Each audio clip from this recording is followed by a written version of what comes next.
anglers out there, we are reeling in some good news for you. Yeah, red snapper season is extended through December, and it has people eager to get a few more months of fishing in. Our Lacey Beasley caught up with some local fishermen about all of this. And Lacey, talk about first why they're extending.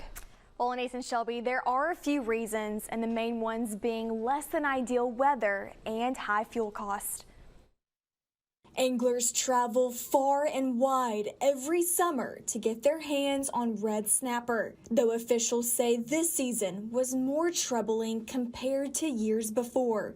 Now, looking at this graph, you can tell the quota for 2022 falls remarkably lower than 2021 and 2020. At just over 80 days into this season, only 360,000 pounds of red snapper have been caught, when in 2021 it was over 800,000, and 2020 shows over 1 million. Scott Bannon, Alabama's Director of Conservation and Natural Resources, says this season had an unfortunate kickoff.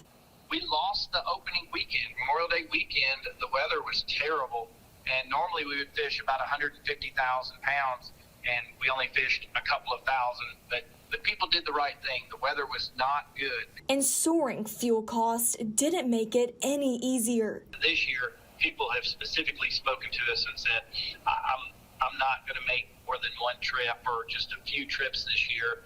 I just can't afford it. Taking all this into consideration, red snapper season for recreational and private anglers is now continuing until December 31st, or until the 1.12 million pound quota is met. And some anglers on the Gulf Coast are thrilled. We're getting ready to go for it in the morning. We'll go out and take some friends once again that that don't go all the time. So it's a great opportunity for us to have those extra few days. And the weather looks great this weekend as far as the wave height. The rain, I think we're going to dodge some rainstorms this weekend, but I think it's going to be a great weekend to fish. This being extended, this is good news for anglers. Yeah, absolutely. It never really plays out in this favor for us guys. We normally get the short end of the stick when these seasons, and I think everybody's going to really enjoy it and have just a few more weekends to fish. Now, Bannon also says there's been a tougher bite this season, but he's expecting with this continuation, anglers can still fish without feeling rushed. Reporting live in studio, Lacey Beasley, Fox 10 News.